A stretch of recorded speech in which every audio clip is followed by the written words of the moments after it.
शपथविधी सोहळ्यासाठी मुंबईत कडेकोट पोलीस बंदोबस्त तैनात असणार आहे। 5 डिसेंबरला आझाद मैदानावर 5000 पोलीस तैनात असतील। 2 दंगल नियंत्रण पथकं, बॉम्बशोधक नाशक पथकही असणार आहेत। 4 ते 4500 पोलीस अंमलदारांचा समावेश करण्यात आला आहे।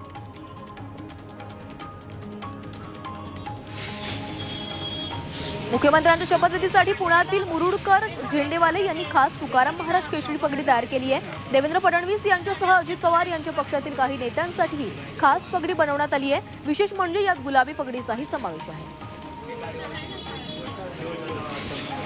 महायुतीच्या शपथविधी सोहळ्यासाठी नागपुरातून भाजपच्या सुमारे 700 ते 800 महिला कार्यकर्त्या मुंबईत येत आहेत। काहींनी समृद्धी महामार्गाने बसवारी पसंत केली आहे, तर काही महिला रेल्वेने मुंबईचा प्रवास करत आहेत।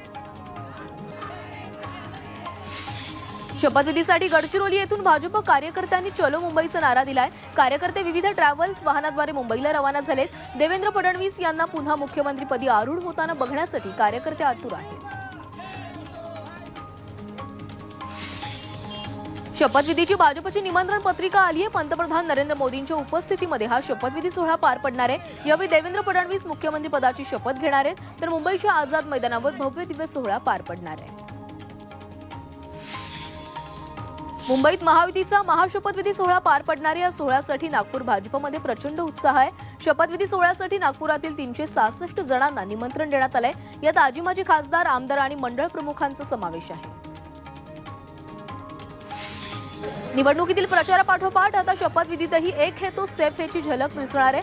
शपथविधी सोहळ्यात 10,000 कार्यकर्ते एक है तो सेफ है आशयाचा मजकूर असलेले टी शर्ट परिधान करणार आहेत, तर मराठी संगीतासह विविध सांस्कृतिक कार्यक्रमांचंही आयोजन करण्यात आलं आहे। विधिमंडळ गटनेत्याच्या बैठकीत चंद्रशेखर बावनकुळे फडणवीसांचं नाव घ्यायला विसरले, त्यामुळे बैठकीत बावनकुळेंनी माफी मागत फडणवीसांचं नाव घ्यायला विसरल्याचं कबूल केलंय। देवेंद्र फडणवीस राज्याचे मुख्यमंत्री होणार याचा आनंद असल्याचं भाजप नेते मोहित कंबोज यांनी म्हटलंय। विरोधकांनी शपथविधी सोहळा बघावा आणि आता कमी बोलावा असा टोलाही त्यांनी लगावलाय। काँग्रेस नेते नाना पटोले यांनी गटनेतापदी निवड झाल्याबद्दल देवेंद्र फडणवीसांना शुभेच्छा दिल्यात। यावेळी मार्केटवाडीमध्ये घडलं ते खूप महत्त्वाचं आहे असं म्हणत केंद्र सरकारवर लोकशाहीच्या जागी ठोकशाही आणण्याचा प्रयत्न करत असल्याचं नाना पटोले म्हणाले। देवेंद्र फडणवीस यांनी राजभवनात जाऊन सरकार स्थापनेचा दावा केला। यावेळी त्यांच्यासोबत एकनाथ शिंदे आणि अजित पवारही होते। तिन्ही नेत्यांनी राजभवनात राज्यपालांना सत्ता स्थापनेचं पत्र सादर केलं। ते स्वीकारून राज्यपालांनी फडणवीसांना सरकार स्थापनेचं आमंत्रण दिले।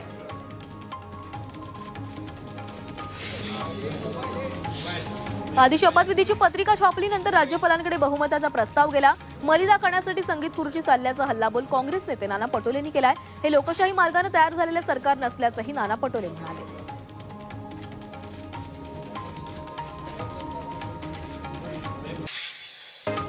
महायुतीमधील अनेक आमदारांना मंत्री बनण्याची उत्सुकता लागली। अशातच भंडारा शहरातील पोस्ट ऑफिस चौकामध्ये आमदार परिणय फुके यांचे पालकमंत्री पदाचे बॅनर झळकलेत। दादाच भंडाऱ्याचे पालकमंत्री अशा आशयाचे बॅनर छापण्यात आले।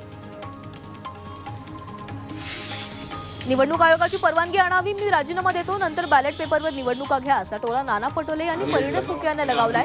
लाखांदूरच्या कार्यकर्ता मेळाव्यात ते बोलत होते। फुके यांनी पटोले यांना बॅलेटवर निवडणुका घेण्याचं आवाहन केलं होतं।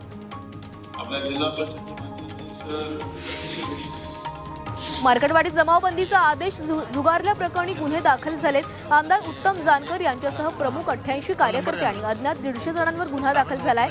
नातेपुते पोलीस ठाण्यात हा गुन्हा दाखल झालाय। देवेंद्र फडणवीस सत्तेत होते म्हणून त्यांच्याशी भांडलो आणि आता भांडत राहणार असल्याची प्रतिक्रिया फडणवीस यांच्या मुख्यमंत्री पदावर जरांगे यांनी दिली आहे। सत्तेत कुणीही बसू द्या, मी कुणालाही सोडणार नसल्याचंही जरांगे म्हणाले।